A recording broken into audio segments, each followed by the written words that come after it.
నమస్తే అండి అందరికీ. నేను మీ Madhavi Krishna. Welcome to my channel Madhavi Krishna's Navarasa Kathamalika Telugu audio stories. అత్తాకోడళ్ళ సవాల్ 13వ భాగం. గట్టు, నిన్నొక విషయం అడుగుతాను, నిజం చెప్పాలి. పిల్లలు నలుగురికి భోజనం వడ్డిస్తూ అడిగింది ఫల్గుణి.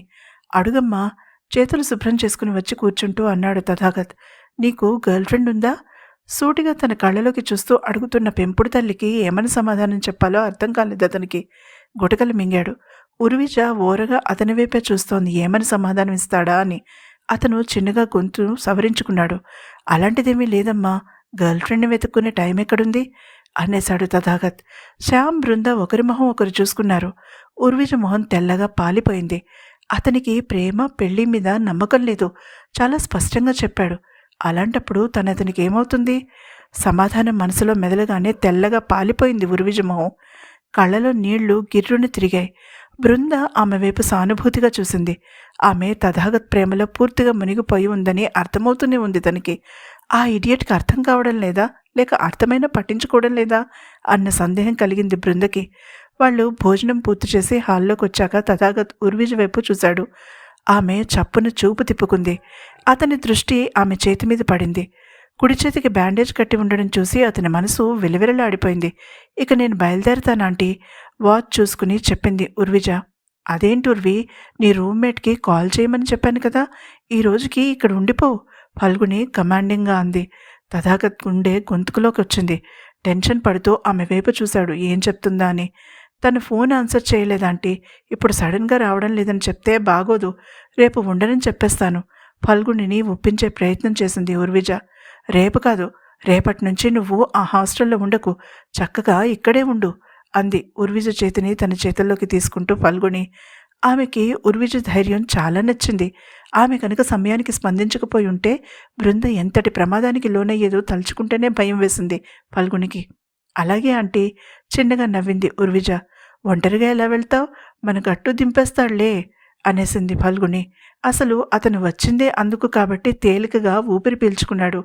ఆమె అందరికీ చెప్పి బయటకొచ్చింది. ఆమెని అనుసరించాడు తథాగత్. అతను బైక్ స్టార్ట్ చేశాక ఆమె వెనక ఎక్కి కూర్చుంది. ఇద్దరూ ఏమీ మాట్లాడుకోలేదు. మౌనంగా ఇంటికి చేరుకున్నారు. అతను బైక్ స్టాండ్ వేస్తుండగా ఆమె తాళం తీసి లోపలికి నడిచింది. అతను లోపలికి చేరుకునేసరికి ఆమె బాత్రూంలోకి వెళ్ళిపోయి తలుపు వేసుకుంది. అతను లోపల నుంచి తలుపు గడియ వేసి వచ్చి సోఫాలో కూలబడ్డాడు. ఫల్గుని ప్రశ్నకి తన సమాధానం ఉర్విజని బాగా హర్ట్ చేసిందని అప్పటికతనికి అర్థమైంది. తను ఆమెను ఎప్పుడూ గర్ల్ ఫ్రెండ్లా ట్రీట్ చేయలేదు, అదే చెప్పాడు. మరి ఎలా ట్రీట్ చేశావు అని మనసు అడిగిన ప్రశ్నకి వచ్చిన జవాబు అతన్ని బాగా కలవరపరిచింది. అందులో తలుపు తీసిన శబ్దం కావడంతో తన ఆలోచనల నుంచి బయటపడ్డాడు తథాగత్. ఉర్విజ కళ్ళలో ఎరుపు జీర చూసి లోపల ఆమె ఏడ్చిందని క్షణాల్లో గ్రహించాడు అతను నోరు విప్పబోయాడు. టీవీ చూద్దామా లేక పడుకుందామా యథాలాపంగా అడిగిందామె. ఆమె కళ్ళలో ఉన్న బాధ కంఠస్వరంలో లేదు, స్థిరంగా ఉంది. పెదవులు అందమైన చిరునవ్వుతో విచ్చుకున్నాయి. అతను సమాధానం చెప్పేలోగా అతనికి దగ్గరగా జరిగింది. అతని చేతిని తన చేతుల్లోకి తీసుకుంది. మీరంటే నాకు చాలా ఇష్టం తథాగత్, మీకు ఇష్టమైనట్టుగా ఉండడం నాకు చాలా ఇష్టం. ఈరోజు మీ దృష్టిలో నేనేంటో నాకు అర్థమైంది, ఇక నుంచి అలానే ఉంటాను చెప్పి కళ్ళు వాల్చేసింది ఉర్విజ. అంతలోనే కనురెప్పలెత్తి అతని వైపు చూసి నవ్వింది. ఇప్పుడు ఆమె కళ్ళు తేటగా ఉన్నాయి. బాధ, కోపం ఏమీ లేవు. కేవలం తన మీద ప్రేమ కనిపించింది తథాగత్కి. ఉలిక్కి పడ్డాడు. ప్రేమ? తనని ఆమె ప్రేమిస్తోంది. అతని గుండె వేగంగా కొట్టుకుంది. అప్పటికే ఆమె చేతులు అతన్ని అల్లుకుంటున్నాయి. అతను శిల్పంలా చలనం లేకుండా అలా కూర్చుండిపోయాడు. ఆమె గుండెల్లో ప్రేమ మొదటిసారిగా అతని మనసును తాకిన అనుభూతి కలిగింది అతనికి. ఆమె పెదాలు అతని పెదాలని తాకబోతూ ఉండగా ఆమెని సున్నితంగా వెనక్కి నెట్టే సోఫాలో నుంచి లేచి నిలబడ్డాడు అతను. ఇలా ప్రవర్తించి నిన్ను నువ్వు తక్కువ చేసుకోకు ఉర్విజ అన్నాడు గంభీరంగా తథాగత్. ఎలా ప్రవర్తించదు తథాగత్, నాకు నచ్చినట్టుగా ఉండడం మీకు నచ్చదు. అలాంటప్పుడు మీకు నచ్చినట్టుగా, మీరు ఇంతకాలం నన్ను చూసినట్టుగా నేను ప్రవర్తిస్తుంటే అందులో తప్పేముంది? మీకు అలా నన్ను చూసే అధికారం ఉంది, కానీ నాకు అలా ఉండే అధికారం లేదా అడిగింది తీక్షణంగా. అప్పుడు తిరిగాయి ఆమె కళ్ళలో నీళ్లు. నన్ను క్షమించుర్వి, తప్పు చేశాను నేను నీ విషయంలో అన్నాడు తలదించుకుని. మీ గతాన్ని బట్టి మీకు పెళ్ళంటే భయం ఉండి ఉండొచ్చు, కానీ ఎదుటి వ్యక్తి ప్రేమ అర్థం చేసుకోకుండా మీ మనసును మూసేసి ఉంచారు చూడండి, అది మీ తప్పు చెప్పి లేచి నిలబడింది ఉర్విజ. అతను తలెత్తి ఆమె వైపు చూశాడు. అతని కళ్ళలో పశ్చాత్తాపం కనిపిస్తోంది. అయినా ఆమె కరగలేదు. ఆడదాని బలహీనత, మగవాడి బలం. బహుశా అదేనేమో ప్రేమ. అలా అనుకోగానే ఆమె అక్కడి నుంచి వెళ్ళిపోయింది. అతను సోఫాలో కూలబడ్డాడు. అలా వాళ్ళిద్దరూ కలిసి ఉండడం మొదలుపెట్టాక మొదటిసారిగా వేరువేరు గదుల్లో పడుకున్నారు. శ్యామ్ బృందల పెళ్లి పనులు ఊపందుకున్నాయి. ఇంటి ముందు పందిరి వేశారు. చుట్టాలొచ్చారు. ఉర్విజ ఫల్గుని అడిగిన ప్రకారం బట్టలు సర్దుకుని తాత్కాలికంగా బృందతో ఉండడానికి వచ్చింది. ఆమె అలాంటి నిర్ణయం తీసుకుంటుందని ఊహించని తథాగత్ గుండెల్లో అణుబొమ్మ పేలిన అనుభూతి కలిగింది.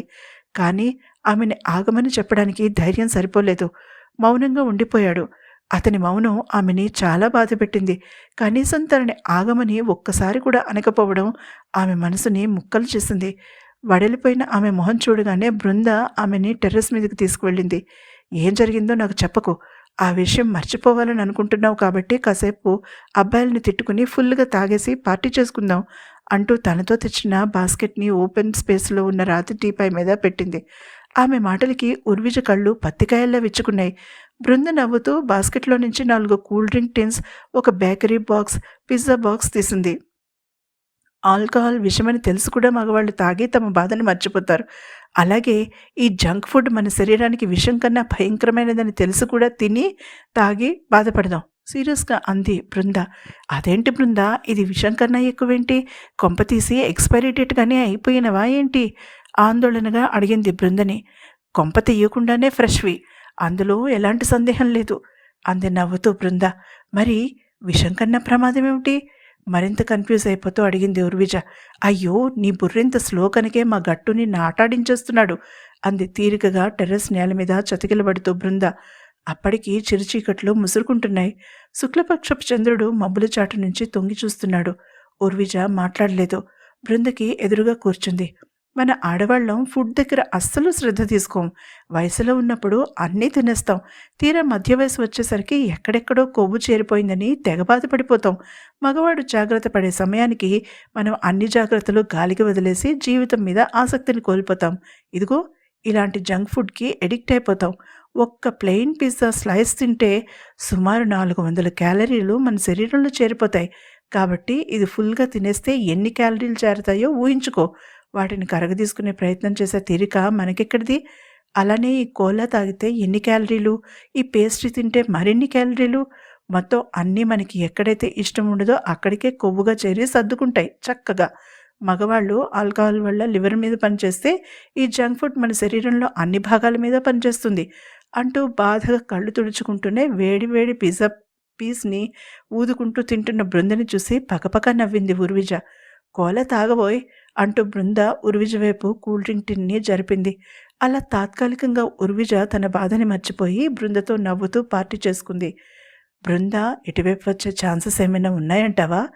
సాలోచనగా తోటలో కూర్చున్న శ్యామ్ అడిగాడు తథాగత్ని. ఆ రోజు ఉదయమే అతన్ని పెళ్లి కొడుకుని చేశారు. బృందని పెళ్లి కూతుర్ని చేశారు. ఆమె మేడ మీద ఆడవాళ్ల మధ్యలో ఉంది. తను గ్రౌండ్ ఫ్లోర్లో గెస్ట్ రూమ్లో ఉన్నాడు. 3 రోజుల్లో పెళ్ళి. ఇక పెళ్లి కూతుర్ని చేశాక చూడొద్దని అన్నారు కానీ వీడియో కాల్ చేశాడు మధ్యాహ్నం. నవ్వుతున్న బృంద మొహం కొన్ని క్షణాలు మెరిసి మాయమైపోయింది. శ్యాము, నిజంగా నువ్వు బృందని ప్రేమించే పెళ్లి చేసుకుంటున్నావా? పరీక్షగా తన ఫ్రెండ్ వైపు చూస్తూ అడిగాడు తథాగత్. బృందని ఇష్టపడుతున్నాను గట్టు, ప్రేమ అని నేను చెప్పలేను అన్నాడు నిజాయితీగా శ్యామ్. 4 రోజుల క్రితం వరకు నీకు మధ్యతరగతి ఆడపిల్లలన్నా పెళ్ళనన్నా అస్సలు పడదు. హఠాత్తుగా నీలో ఇంత మార్పు ఎందుకు వచ్చింది? అంటే హఠాత్తుగా ఇష్టం పోతే బృంద మీద? కళ్ళలో అయోమయం నిండిపోగా అడుగుతున్న స్నేహితుడి వైపు ఆప్యాయంగా చూశాడు శ్యామ్. బృంద వచ్చాక అమ్మని గమనించావా? ఎదురు ప్రశ్న వేశాడు. అతను క్వశ్చన్ మార్క్ ఫేస్ పెట్టాడు. అది చూసి మరింత నవ్వాడు శ్యామ్. అంతలోనే అతని మొహంలో నవ్వు మాయమైంది. సీరియస్గా మారిపోయింది. మనమందరం కలిసి అమ్మని వదిలేసాం గట్టు అన్నాడు తదేకంగా ఎదురుగా ఎవరితోనో మాట్లాడుతున్న తల్లివైపు చూస్తూ. తథాగత్ కూడా తన చూపుని అటు తిప్పాడు. ఫల్గుని హుషారుగా ఎవరితోనో మాట్లాడుతోంది. పక్కన ఉర్విజ ఉంది. ఆమె నవ్వుతూ ఏదో సమాధానం చెప్తోంది. 2 నెలల క్రితం అమ్మ ఇంత ఆనందంగా లేదురా. మన పనుల్లో మనం బిజీ అయిపోయాం. నాన్న పూర్తిగా ఆఫీస్ బాధ్యతలలో మునిగిపోయారు. నువ్వు రావడం తగ్గించేశావు. నేను కేసుల్లో మునిగిపోయి తేలుతున్నాను. ఒక సాయంత్రం నేను కోర్టు నుంచి వచ్చేసరికి అమ్మ ఏడుస్తూ ఉంది చెప్పాడు శ్యామ్. బృందతో ఉంటే అమ్మ వయసు తగ్గిపోయినట్టుగా ఉంటుందిరా. నాన్న ఆమె కంపెనీని ఎంజాయ్ చేస్తారు. ఇది మొదటి కారణం నేను బృంద వైపు తల తిప్పి చూడడానికి. నాన్న ఈ పెళ్లికి ఒప్పుకోలేదు ముందు. నేను ఏదో తన మీద కోపంతో పెళ్లి చేసుకుంటున్నాననుకున్నారు. తనకి నా అనేవాళ్ళెవరూ లేరనుకుని వెధవేషాలేస్తే నా తాట తీస్తానని గట్టిగా వార్నింగ్ ఇచ్చారు. ఇది రెండో కారణం. ఇక ఆ రోజు బృందని వాళ్ళు అవమానిస్తుంటే తట్టుకోవడం నా వల్ల కాదనిపించింది. చాలా పొసెసివ్‌గా అనిపించింది. ఇది ముచ్చటగా మూడో కారణం. ప్రేమకి జీవితమంతా టైం ఉంది. పెళ్ళైన తర్వాత కూడా ప్రేమించుకోవచ్చు. కానీ ముందు ఆమెని నా సొంతం చేసుకోవాలని అనిపించింది. మనసులో మాట స్నేహితుడి దగ్గర నిజాయితీగా ఒప్పేసుకున్నాడు శ్యామ్. శ్యామ్ చెప్పాక తథాగత్ తన తల్లిని మాత్రమే కాదు ఉర్విజను కూడా గమనించడం మొదలుపెట్టాడు. తనతో కలిసి ఉన్న ఉర్విజకి అసలు సంబంధమే లేనట్టుగా ఉంది. అలా స్నేహితులిద్దరూ తమ తమ ఆలోచనల్లో ఎవరికి తోచిన విధంగా వాళ్ళు విరహాన్ని అనుభవించారు. పైన బృంద తన గదిలో కిటికీ దగ్గరికి వచ్చి అక్కడి నుంచి తోటలో కూర్చుని తెల్లని బట్టల్లో కూర్చుని ఉన్న శ్యామ్ని నిస్సంకోచంగా చూస్తూ నిలబడింది. ఏదో సీరియస్గా మాట్లాడుకుంటున్నారు ఫ్రెండ్స్ ఇద్దరు. తన గదిలోకి ఎవరెవరో వస్తున్నారు వెళ్తున్నారు. అవేమీ పట్టించుకోలేదు బృంద. బుగ్గన చుక్కతో నుదుటిన కళ్యాణ తిలకంతో మెరిసిపోతున్న శ్యామ్ని చూస్తోంది. నవ్వుతున్నప్పుడు అప్రయత్నంగానే అతని చెయ్యి తన కోరమిసాలని దువ్వుతోంది. అలా మీసాలు మెలేస్తున్నప్పుడు ఎంత క్యూట్గా ఉన్నాడో అనిపించింది ఆమెకి. అప్రయత్నంగానే ఆమె పెదవులు చిరునవ్వుతో విచ్చుకున్నాయి. ఉన్నట్టుండి శ్యామ్ తల పైకెత్తి చూశాడు. ఎదురుగా గాజు తలుపుకి తల ఆనించి తననే చూస్తూ నిలబడి ఉంది బృంద. అలా చాలాసేపటి నుంచి అక్కడ అలా నిలబడి తనని గమనిస్తోందని నిలబడిన భంగిమని బట్టి అర్థమైంది అతనికి. అంతవరకు అతనిలో రగులుతున్న అశాంతి ఎవరో చేత్తో తీసేసినట్టుగా మాయమైపోయింది. అలా ఒకరినొకరు చూసుకుంటూ ఎంతసేపు గడిపారో ఇద్దరికీ తెలీదు. హఠాత్తుగా ఎవరో వచ్చి బృందని వెనక్కి లాగి కర్టెన్ వేసేశారు. కళ్ళలోకి చివ్వున పొంగిన ఆశాభంగాన్ని అతి కష్టం మీద అణుచుకున్నాడు అతను. ఆ క్షణం తథాగత్కి అర్థమైంది. శ్యామ్ ప్రేమలో పడ్డాడు. మామూలుగా కాదు, పీకళ్ళతో ప్రేమలో పడ్డాడు తన కాబోయే భార్యతో. అదే క్షణం అతనికి మరొక విషయం కూడా అర్థమైంది. ప్రేమ పుట్టడానికి వారాలు, నెలలు, సంవత్సరాలు అవసరం లేదు. క్షణాలు చాలు. కానీ అది ఆకర్షణ కాదు, ప్రేమ అని మనసు గుర్తించగలగాలి. గౌరీ పూజలో కూర్చోవడానికి తయారవుతోంది బృంద. ఫల్గుడినే గమనిస్తోందామె. టెన్షన్ పడుతోంది. ఎందుకో అర్థమైంది ఆమెకి. అటు వెళ్ళిపోయింది. అమ్మాయి ఆలస్యమైపోతోంది, వచ్చి కూర్చోవాలి పురోహితుడు హెచ్చరించాడు. ఉర్విజ అప్పుడే హడావుడిగా లోపలికొచ్చింది. అతిథి మర్యాదలన్నీ ఆమె తదాగత్ చూస్తున్నారు. ఉర్వి పీటల మీద కూర్చుంటూ పిలిచింది బృంద. ఇక ఈ రహస్యం మేనేజ్ చేయడం తన ఒక్కర్తి వల్ల కాదు. పెళ్లిలో అభాసపాలు కాకుండా ఉండాలంటే తన బాధ్యతని ఉర్వి షేర్ చేసుకోక తప్పదు. చెప్పాలంటే తను చిన్న కోడలు కాబట్టి తను కూడా ఈ బాధ్యతని పంచుకోవచ్చు. ఉర్విజ ఫల్గుణిని అవమానించదన్న నమ్మకం ఉంది బృందకి. దగ్గరకు వచ్చింది ఉర్విజ. ఆమెని కిందకి లాగి కూర్చోబెట్టి చెవిలో అసలు విషయం చెప్పేసి అత్తగారి బాధ్యతని ఆమెకు అప్పగించింది. షాక్ తిన్న ఉర్విజ మెల్లగా ఫల్గుణి దగ్గరికి చేరింది. ఆంటీ, చల్లగాలికి బయటికి వెళ్దామా? తనకి విషయం తెలుసని ఆమెకి తెలియకుండా మేనేజ్ చేస్తూ యథాలాపంగా అంది ఉర్విజ. చిన్నగా తల ఊపింది ఫల్గుణి. ఇద్దరూ బయటికి వెళ్లడంతో ఇక ఉర్విజ చూసుకుంటుందన్న ధైర్యంతో బృంద పూజ మీద ఫోకస్ పెట్టింది. పెళ్లితంతు మొదలైంది. పీటల మీద శ్యామ్ పక్కన కూర్చున్నప్పుడు బృంద అందం రెట్టింపయిందనిపించింది చూస్తున్న ఆహుతులందరికీ. కారణం ఆనందంతో వెలిగిపోతోంది ఆమె మొహం. రతీమన్మధుల్లో ఉన్న వధూవరులని అందరూ మెచ్చుకుంటూనే ఉన్నారు. మేడ్ ఫర్ ఈచ్ అదర్ అని. ఫల్గుణి, సత్యదేవ్ మండపంలో వాళ్ల దగ్గరే ఉన్నారు. సత్యదేవ్ ఆనందానికి హద్దులే లేవు. ఇక జీవితంలో పెళ్లి చేసుకోడేమో అనుకున్న కొడుకు తమకి నచ్చిన అమ్మాయిని అతను ఇష్టపడి చేసుకోవడంతో మనసంతా ఆనందంతో నిండిపోయింది. భార్యని దగ్గరికి తీసుకుని కొడుకు మంగళసూత్రాలు కడుతుంటే అక్షింతలు వేశాడు. తథాగత్, ఉర్విజ అక్కడే నిలబడి ఆహుతుల సాక్షిగా భార్యాభర్తలుగా మారిన ఆ జంటని గమనిస్తున్నారు. పెళ్లి చేసుకుంటే ఎలా ఉంటుంది అన్న ఆలోచన తథాగత్ మనసులో అడుగు పెడితే తనకి ఈ జన్మకే ఆ అదృష్టం కలుగుతుందా అని ఉర్విజ ఆలోచిస్తోంది. బృంద శ్యామ్ల పెళ్లి తంతు ముగిసింది. ఫల్గుణి అత్తగారిగా మారింది. ఇక ఈ అత్తాకోడళ్ళు ఎవరికి ఎలాంటి సవాల్ విసరబోతున్నారో ముందు ముందు చూడాలి. ప్రస్తుతానికి మాత్రం పెళ్లి తర్వాతి కార్యక్రమం జరిపించడంలో బిజీగా ఉంది ఫల్గుణి. బృంద అప్పగించిన బాధ్యతని విజయవంతంగా నిర్వర్తిస్తోంది ఉర్విజ. సత్యదేవ్ ఇల్లంతా చుట్టాలతో నిండిపోయింది. వ్రతం హడావిడిలో పడి ఎక్కడ సామాన్ అక్కడే వదిలేసి అటూ ఇటూ హడావిడిగా తిరుగుతున్నారు అందరూ. బృంద, శ్యామ్ పీటల మీద కూర్చున్నారు. పురోహితుడు వ్రతం చేయిస్తున్నాడు. తథాగత్ బయట ఆఫీసర్స్తో మాట్లాడుతున్నాడు. ఉర్విజ పనిలో బిజీగా ఉంది. బృందకి మనసంతా ఎందుకో గుబులుగా ఉంది. ఆమె కళ్ళు అత్తగారి కోసం వెతుకుతున్నాయి. ఫల్గుణి ఎక్కడా కనిపించలేదు. ఆమె మొహం అలసటతో పాలిపోయినట్టుగా ఉండడం గమనించింది బృంద. ఏమైంది బృంద? ఆమె అసహనంగా అటూ ఇటూ కదలడంతో అడిగాడు శ్యామ్ మెల్లగా. అత్తయ్యా నసిగింది. మరీ ఇంత అత్తయ్య కూర్చువైపోతే నన్నసలు పట్టించుకోవేమో అన్నాడు శ్యామ్ నవ్వుతూ. ఆమె అందంగా సిగ్గుపడింది. అంతలోనే ఫల్గుణి అక్కడికొచ్చింది. అదిగో నీ అత్తయ్య, ఇక నీ కళ్ళ ముందు నుంచి వెళ్ళొద్దని చెప్తాను అన్నాడు కొంటెగా నవ్వుతూ శ్యామ్. తన మెడలో పచ్చగా మెరుస్తున్న పసుపు తాడుకి వేలాడుతున్న సూత్రాలని తాకుతూ అందంగా నవ్వింది బృంద.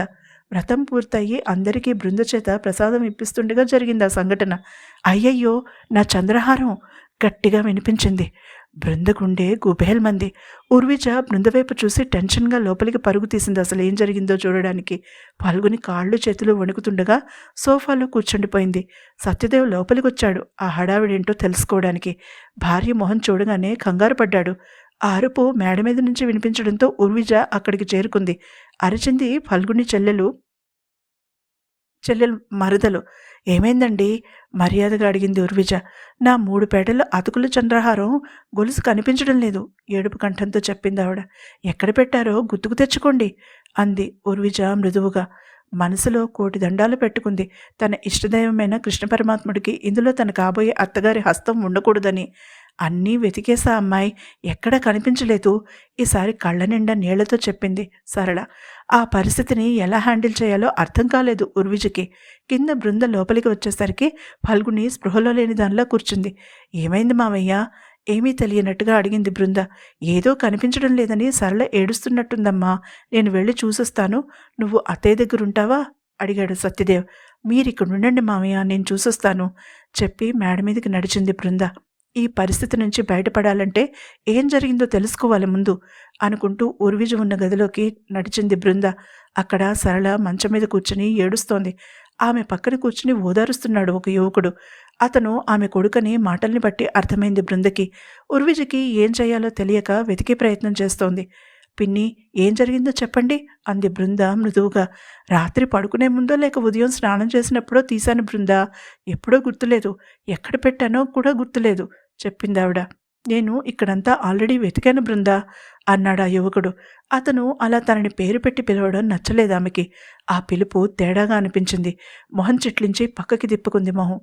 అతని చూపులు ఎర్రని పట్టుచీరలో మెరిసిపోతున్న బృందని వదిలి వెళ్లడం లేదు. ఉర్విజ అది గమనించలేదు. మాటల్లో అతని పేరు ప్రవీణ్ అని తెలిసిందామెకి. అసలు బంగారం అంటే లెక్కలేనట్టుగా ఉంటే అలానే ఉంటుంది. పక్క నుంచి సన్నాయి నొక్కులు నొక్కుతోంది ఒక పెద్ద ఆవిడ మామయ్య తరపు చుట్టమని తెలుసు బృందకి, కానీ వరుస తెలీదు. అందుకే ఏమీ మాట్లాడలేదు. ఆమె కళ్ళు చకచకా గదిని వెతికాయి. సామానంతా చిందరవందరగా ఎక్కడ పడితే అక్కడున్నాయి. ఉర్వి, నువ్వు మంచానికి అటువైపు వెతుకు అంటూ ఆర్డర్ వేసి తను మరొక వైపు వెతకడం మొదలుపెట్టింది బృంద. ప్రవీణ్ మాట్లాడబోతే అతని వైపు ఒక చూపు చూసింది. ఇంతలో శ్యామ్ అక్కడికి చేరుకున్నాడు. అక్కడంతా ఒక సీన్ క్రియేట్ అవ్వడంతో అతనికి చికాకు వచ్చి మేడ మీదకొచ్చాడు. మీరు కొంచెం ఏమీ అనుకోకుండా బయట హాల్లో కానీ తోటలో కానీ వెతకండి భర్తని రిక్వెస్ట్ చేసింది బృంద. ప్రవీణ్, నువ్వు బావతో వెళ్ళమ్మా కావాలని అతన్ని వరుస గుర్తు చేస్తూ కమాండ్ చేసింది బృంద. శ్యామ్ తన వైపే చూడడంతో ఇక లేవక తప్పలేదు ప్రవీణ్కి. శ్యామ్ చిన్నగా తల ఊపి కిందికి వెళ్ళిపోయాడు. అతన్ని అనుసరించాడు ప్రవీణ్. ఆ గదిలో అంగుళం అంగుళం వెతికారు, ఎక్కడా కనిపించలేదు. సాధారణంగా అత్తగారు ఏమైనా వస్తువు తీస్తే ఎక్కడ పెడుతుందో బృందకి తెలుసు. ఉర్విజని అక్కడే ఉండమని అత్తగారి గది వెతికింది బృంద. అక్కడెక్కడా లేదు. ఆ క్షణం ఆమెకి ఒక విషయం అర్థమైంది. అత్తగారు ఆ పని చేయలేదు. ఆవిడ ఏం తీసినా ఖచ్చితంగా ఒక ప్లేస్లో పెడుతుంది. ఆ ఫీల్ పోయాక ఆ వస్తువు తిరిగి వెనక్కి చేరే ఏర్పాటు తను చేస్తుంది. వెంటనే ఇవ్వడానికి కుదరకపోతే తాము చేసుకున్న ఏర్పాటది. బృంద తేలికగా ఊపిరి పీల్చుకుంది. ఎక్కడో పొరపాటు జరిగింది. ఒక్కసారిగా ఆమె మనసులో టెన్షన్ మాయమైంది. అత్తగారు ఇందులో ఇన్వాల్వ్ కాలేదు కాబట్టి ఆమెకి తేలికగా అనిపించింది. తిరిగి ఆ గదిలోకి వచ్చి బాత్రూంలోకి వెళ్ళింది. అక్కడ షెల్ఫ్లన్నీ వెతికింది, అక్కడెక్కడా లేదు. అప్పుడు ప్రవేశించింది ఆమె మనసులోకి ఒక అనుమానం. వెంటనే మంచం కింద వెతుకుతున్నట్టుగా తెరిచి ఉంచిన ప్రవీణ్ బట్టల సూట్ కేసు వెతికింది. బట్టల అడుగుని దొరికింది గొలుసు. వెధవ తెలివితేటలు చూపించి పెట్టి ఓపెన్ చేసి పెట్టాడు. అలా అయితే ఎవరికీ అనుమానం రాదని గూట్లే మనసులోనే తిట్టుకుంది బృంద. దొరికిందండి అంది గొలుసు తీసి పట్టుకుంటూ. ఎక్కడా అంటూ అందరూ ఆమె చుట్టూ మూగిపోయారు. మంచం కిందికి జారిపోయింది. బహుశా రాత్రి నిద్రలో జారిపోయి ఉంటుంది. అందరి ఎదురుగానే ఆమె మెడలో ఆ గొలుసు వేసింది నవ్వుతూ బృంద. సరళ మొహం ఆనందంతో వెలిగిపోయింది. మా వదిన చాలా అదృష్టవంతురాలు. నీలాంటి సహనం, తెలివి ఉన్న అమ్మాయిని కోడలుగా తెచ్చుకుంది. అనాథవైతే ఏమైంది, గుణవంతురాలివి అంది బృంద బుగ్గలు పుణుకుతూ. ఆమె మెచ్చుకోవడానికే అన్నా అనాథ అన్న మాట చివుక్కుమనిపించింది బృందకి. బృంద, కింద అందరూ ఎదురు చూస్తున్నారు, పద అంది ఉర్విజ. అది గమనించి ఇద్దరూ మెట్లు దిగుతూనే మంచి వార్త అందరి చెవిన వేశారు. వెతుకులాట ఆగిపోయింది. తిరిగి సందడి ప్రారంభమైంది. ఉర్విజ మంచినీళ్లు తెచ్చిచ్చింది ఫల్గునికి. మామయ్య, మీరు వెళ్ళండి, నేను చూసుకుంటాను అత్తయ్యగారిని. కాసేపు రెస్ట్ తీసుకుంటే అలసట తగ్గుతుంది సర్ది చెప్పింది బృంద. ఆమె వైపు ఆప్యాయంగా చూసి బయటికి నడిచాడు సత్యదేవ్. అత్తయ్య, పదండి, చాలా స్ట్రెయిన్ అయిపోయారు అంటూ ఆమె గదిలోకి తీసుకువెళ్ళిపోయింది బృంద. ఏదో జరిగిందని మనసు చెప్తుంటే తొందరపడి ఆ విషయం ఎత్తొద్దని వివేకం హెచ్చరిస్తోంది. ఉరిజ వాళ్ళ వెనకే జ్యూస్ గ్లాస్ తీసుకుని వచ్చింది. ఉర్వి, నువ్వు అందరితో కబుర్లు చెప్పు, ఇక్కడ ఉంటే సరదాగా గడపడానికి అవధి అంది చిన్నగా నవ్వుతూ బృంద. తథాగత్తో టైం గడపమని హింట్ ఇస్తూ చెప్పింది. పర్వాలేదు బృంద, నాకెందుకు ఇక్కడే ఉండాలనుంది అంటూ పల్గుని పక్కన కూర్చుని మెత్తని నాప్కిన్తో ఆమె నుదురు తుడిచింది ఉర్విజ. బృంద జ్యూస్ పట్టించింది అత్తయ్యకి. ఖాళీ అయిన గ్లాస్ అందుకుని ఉర్విజ టేబుల్ మీద పెట్టింది. ఇప్పుడు చెప్పండి, అసలు ఏం జరిగింది లాలనగా అడిగింది అత్తగారిని బృంద. వాడికి నా విషయం తెలిసిపోయింది, బ్లాక్మెయిల్ చేస్తున్నాడు వెధవ అంది మంచం హెడ్ బోర్డుకి ఆనుకుని కూర్చుని మోకాళ్ళ మీద తల ఆనించుకుని కళ్ళు గట్టిగా మూసుకుని. ఆ ప్రవీణ్ గాడా కోపంగా అడిగింది బృంద. ఫల్గుని ఆశ్చర్యంగా చూసింది కోడల వైపు. నీకెలా తెలుసు అన్నట్టుగా. అప్పుడు గొలుసు ఎక్కడ దొరికిందో చెప్పింది బృంద. ఓరి దరిద్రుడా అంది ఉర్విజ. ఎంత డబ్బు కావాలట వెధవకి అడిగింది బృంద కోపంగా. డబ్బు కాదు బృంద అంటూ ఏడ్చింది ఫల్గుని. హా, నాకు అర్థం కాలేదత్తయ్యా అయోమయంగా చూస్తూ అంది బృంద. ఆమె పక్కన కూర్చున్న ఉర్వి తను సరిగ్గానే విందా అన్న సందేహంతో చూసింది ఫల్గుని వైపు. వాడు డబ్బు రూపంలో బ్లాక్మెయిల్ చేయడం లేదు. వాడి బుర్ర పిచ్చిపట్టి వెర్రితలలు వేసి పైత్యం ప్రకోపించింది. అసలు విషయం చెప్పకుండా మొహం చిట్లిస్తూ కళ్ళు తుడుచుకుని అంది ఫల్గుని. ఇలాంటి విషయాల్లో ఎలాగైనా బృంద కొంచెం స్లో అని అర్థమైంది ఉర్విజకి. బృంద, ఆవేశపడకుండా సైలెంట్గా ఇలా కూర్చో చెప్తాను. ఆమె చేతిని లాగి కూర్చోబెట్టింది బృంద. అత్తయ్య, సారీ ఆంటీ అంటున్న ఉర్విజ వైపు ప్రేమగా చూసింది ఫల్గుని. అత్తయ్య అని పిలువు ఉర్వి అనుమతి ఇచ్చేసింది. చిన్నగా నిట్టూర్చింది ఉర్విజ. మిమ్మల్ని బెదిరిస్తున్నట్టుగా మాట్లాడా లేక బ్రతిమాలుతున్నా అడిగింది. వాడు తెగించాడో లేక భయపడుతున్నాడో తెలుసుకోవడం కోసం అడిగింది ఉర్విజ. తెగించిన వాడిని జాగ్రత్తగా డీల్ చేయాలి. ఇంకా బ్రతిమాలే స్టేజ్లో ఉన్నవాడికి బుద్ధులు చెప్పడం సులువు. ఆ ఉద్దేశంతో అడిగింది ఉర్విజ. అసలు ఏం జరుగుతోందో నాకు చెప్తారా? వాడు దేని గురించి బెదిరించాడు అడిగింది బృంద కంఠం తగ్గించి. బృంద, వాడు అత్తయ్యని వేరే దృష్టితో చూస్తున్నాడు. అంతకన్నా ఎలా చెప్పాలో ఉర్విజకి అర్థం కాలేదు. ఆ మాటలకి ఫల్గుని మొహం సిగ్గుతో ఎర్రగా కందిపోయింది. అంటే మీకు ప్రపోజ్ చేశాడా తెల్లబోయి అడిగింది బృంద. అవునన్నట్టుగా తల ఊపుతున్న అత్తగారిని చూసేసరికి పక్కున నవ్వింది బృంద. ఉర్విజ కోపంగా చూసింది బృంద వైపు. మతిపోయిందా బృంద? ఇది ఆడవాళ్ళకి ఎంత పెద్ద సమస్య తెలుసా మందలింపుగా అంది. ఫల్గుని హర్ట్ అయినట్టుగా చూసింది.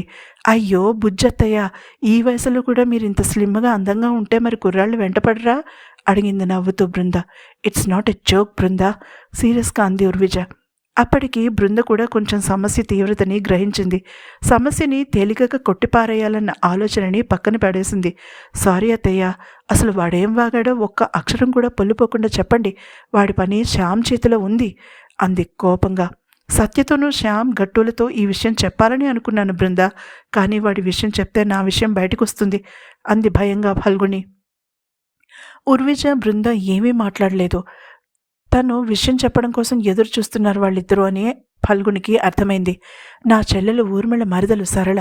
ఊర్మిళ సరళ అంత క్లోజ్ కాకపోయినా రాకపోకలు పెద్దగా లేకపోయినా ప్రవీణ్ పుట్టాక వాడికి ఒంట్లో బాగోకపోవడంతో తరచుగా సిటీకి తీసుకురావాల్సి వచ్చేది. అలా నా చెల్లెలికి సరళకి మధ్య దూరం తగ్గి రాకపోకలు పెరిగాయి.